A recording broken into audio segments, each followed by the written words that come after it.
The ACLU of Georgia has revealed 198,000 voters have been wrongly purged from the polls. While legal efforts to reverse the purge ahead of the runoffs failed, voting rights activists continue to pressure state officials to re-examine how voter rolls are maintained. We turn now to a report by investigative journalist Greg Palast that's narrated by the actress Debra Messing. There are two competing stories: widespread voter suppression or massive voter fraud. For example, this year, Georgia's GOP Secretary of State accused 1,000 Georgians of voting twice. There are 1,000 people of that 150,000 that actually double voted. Wow, 1,000 double voters. That's a felony crime. And how many of those 1,000 did he arrest? Zero. None. Zero voter fraud. So, fraudulent voting is a fantasy, but what about vote suppression? Just before the 2020 election, the same Georgia official canceled the voter registrations of an astonishing 198,000 voters. They called it the Purge.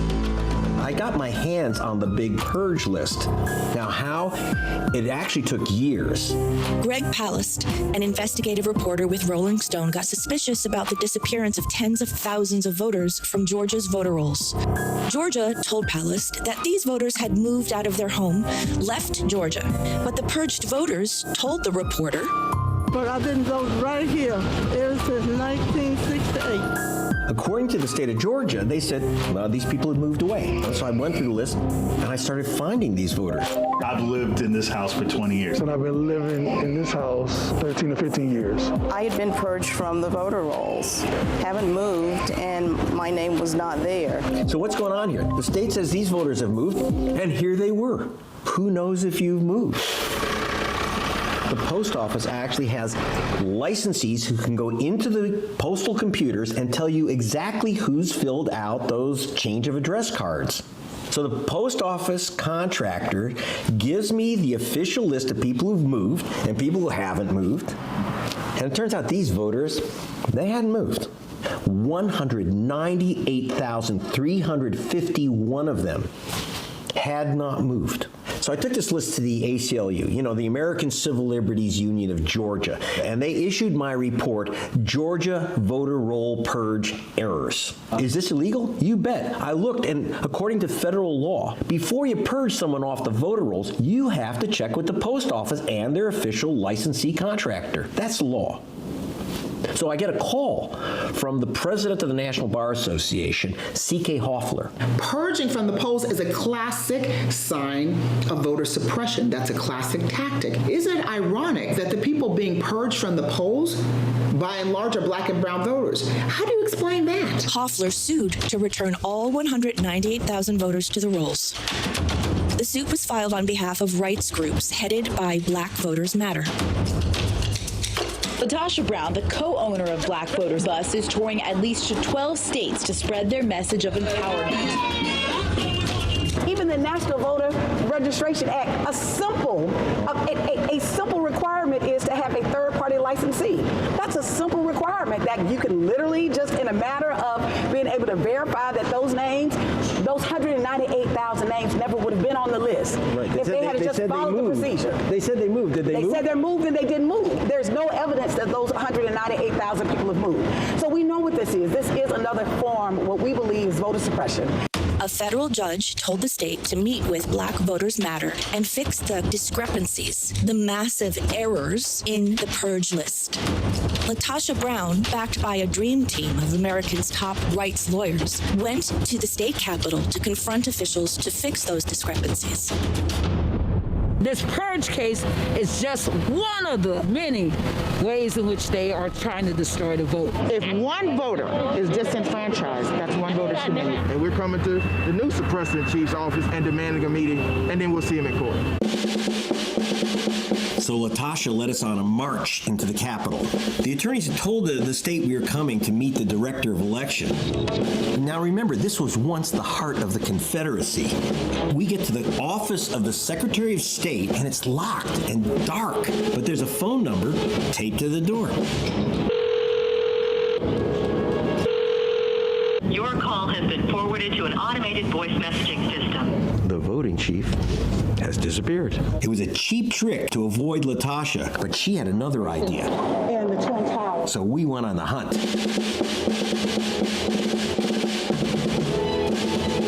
And there he is, Chris Harvey, Georgia's Director of Elections, the Purge General himself. The man who erased these voters' registrations, dressed for Casual Friday. Mr. Harvey, just a quick question. I was just talking to some voters, Curtis Fraser, Michael Watson, Ishtar Diaz. According to your office, these voters had filled out change of address forms because they moved, and so they were removed from the voter rolls. They told us that they have not moved 20 years the same house, 19 years, 10 years at the same house, that they haven't moved. They never filled out those forms. Can I give you their names? You can put them back on the rolls. They were wrongly removed. I'll be happy to take their names and we can follow up with them. Well, actually, we have a list of 198,000. If it turns out that they have not moved, as you claimed, will you return them to the voter rolls? Sir, I'll be happy to take the information and follow up. So even if I'm not going to prejudge what we're going to do. So even if they're wrongly removed, you won't return them to the voter rolls? I'm not going to tell you what I'm going to do. In other words, you're just not going to do it. I'm not going to tell you what I'm going to do. Well, let me ask you a question. Sir, I'm not going to answer any questions about stuff that's... Now, but you told the court that you thought that maybe the post office, through a licensee named Anchor, had identified these people as having moved. They said they didn't. We checked with Anchor. You never checked with Anchor or the post office. We did. Why did you give the court the impression that you used the postal licensee to check whether these people moved, but you didn't? Have you spoken to Anchor? I'm not going to answer any more of your questions. Have you spoken to the post office and its licensees? You won't answer that. I won't answer. Well, the federal law requires you to do it, so you're saying you're not sure that you follow the federal law? I'm not going to answer your question. We just want to get it resolved. Like, there are 198,000 people, as you can imagine, that we feel very strongly that are being disenfranchised right now. And so we're coming in good faith. We've reached out repeatedly for the last 7 days. We just want to get it resolved. And so we would like to sit down with you all. We don't want to get a run around the block. We want to sit down, have a meeting, have our experts to sit down with your experts and get it resolved. That at the end of the day, people's voting rights, as an election officer, you understand how critical that is. Will you and the secretary meet with LaTosha Brown and her plaintiffs? Yeah. You're not going to say whether you're going to just meet with them? The court has asked you, said you should meet with them. As of today, the state of Georgia still resists returning 198,000 voters their rights and refuses to meet with LaTosha Brown.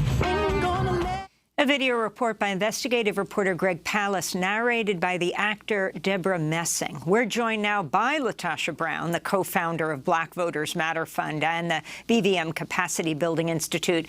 LaTosha, welcome back to Democracy Now! So we're left hanging here. Did you ever get to meet with the Secretary of State, Brad Raffensperger, who's really being hailed as a hero for standing up against President Trump as he demands he finds, over 11,000 votes to make him the winner of the Georgia elections? But you're talking about 198,000 purged, stolen votes, in a sense. That's right. No. So as an update, we have never met with him. We've not heard from his office yet. My legal team, we're still waiting to hear from the office. We have not heard from his office. We will pursue this. We will continue to pursue this. While we were not able to get injunctive relief, our case is still pending right now in the courts, and we're going to press forward. And I think because we have reached out in good faith, and the judge did recommend that we sit down and meet, and he's not responded, I certainly think that we will convey that to the courts as well. But it's really interesting. It's baffling to me that Raffensperger is being perceived as some kind of hero. The truth of the matter is he just simply doesn't want to go to jail. He doesn't want to cross over into this new territory that Trump is asking him to do, to really be able to unravel. It's too much. It's too big of a mountain to climb. The truth of the matter is he's done everything in his office. He's an abuse of power, everything in his office to make sure that he gave Trump the best possible, and the Republicans the best possible opportunity to be able to steal this election, starting with the disenfranchisement of almost 200,000 voters this is post Brian Kemp. This happened in October 2019. We found out and became aware of it in September of this year, there was a report that was handed to him. We reached out to him repeatedly, and those 200,000, almost 200,000 voters have never been restored, which he had within his office. He could have restored them. Not only, as the video talks about, not only did he not meet the basic fundamental requirement in the National Registration Act, which was to have a licensing vendor that can check these names to make sure that the 198,000 people that he kicked off the voting rolls, that in fact they had moved. What we have discovered is that they have not moved, that Greg Pallas and his team, his investigative team, literally just the first week during our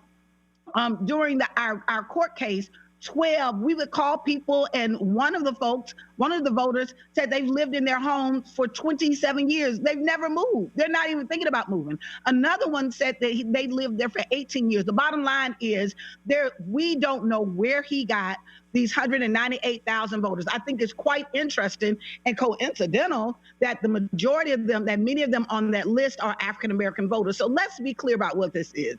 This is, if it walks like a duck, quacks like a duck, it is a duck. This is voter suppression. That part of what is happening in this state has been ground zero for voter suppression. And what we're seeing and witnessing right now with Black voters being a key constituency group that's coming out is not because voter suppression doesn't exist in the state. It's not because Raffensperger is doing such a good job.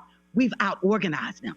Organizing works. So grassroots social justice community organizations have been working on the ground. We've used our networks. We've used our information because the message matters, but the messengers matter. And so those of us who work that are embedded in community have been doing the work really to be able to engage people, and our folks, the voters, have been relentless. And so when you're seeing Black voters in the state of Georgia vote, people should understand how remarkable that is. It's not because voter suppression isn't happening. This is on the backdrop of voter suppression. It's just in the South. You know, voter suppression has been such a part of the waters that we've had to navigate that many of us as organizers on the ground, which is why I'm often supportive that when we're talking about building political power, ground zero is organizing. It's not television ads, it's organizing on the ground. That we've been able to navigate, unfortunately, through these waters, these voter suppression waters, by literally being able to engage people directly, to educate folks, and to motivate people to go out and vote in spite of what we're seeing in voter suppression. And LaTosha Brown, I wanted to ask you, this 198,000 purged votes, we should put that in the context that Joe Biden, despite those purges, was able to win by less than 12,000 votes. I'm wondering, as you're looking at today's elections for the U.S. Senate, the two races, key races in Georgia, how do you see the enthusiasm and the turnout? Will these purges ultimately have an impact on what happens in this race, in these two races today? I think those purges have had an impact on every single race. Anytime you have 198,000 people who have been disenfranchised, you know, I don't know how those people are going to vote, but 198,000 people to being disenfranchised, it absolutely impacts the election, right? And so we should be frustrated. We should be furious that this is happening in this country right now. And so regardless, while we do want some, you know, while there's certainly, you know, in terms of, I'm speaking in my Black Voters Matter PAC hat and C4 hat, you know, certainly we have a vested interest. We want to make sure that we see these Republican senators defeated because they have not been aligned with our communities. They've not been good to our communities. Matter of fact, they've been very destructive and complicit with Trump and his agenda. But what's most important, if I was in line, I am such an advocate for democracy that if I was in the voting line and there was a Republican person that was voters right next to me and someone was trying to deny them because they're Republican, I would fight as ferociously for them as I would for the Democratic voter. Why? Because I believe fundamentally in the right to vote, that every single citizen should have the right to operate in their agency and cast their vote. And so, yes, I certainly think that is going to have an outcome on this race. You know, the question is, are we able to overcome the voter suppression? I think what you saw in November is that we were able to overcome the voter suppression that happened in this state. And I'm hoping that today, what I'm feeling in terms of the energy, as soon as I get off this interview with you all, I'm putting on my Black Voters Matter sweater. We're getting on the Blackest Bus in America, and we hit those streets again. We want to thank you so much, LaTosha Brown, for joining us, co-founder of Black Voters Matter.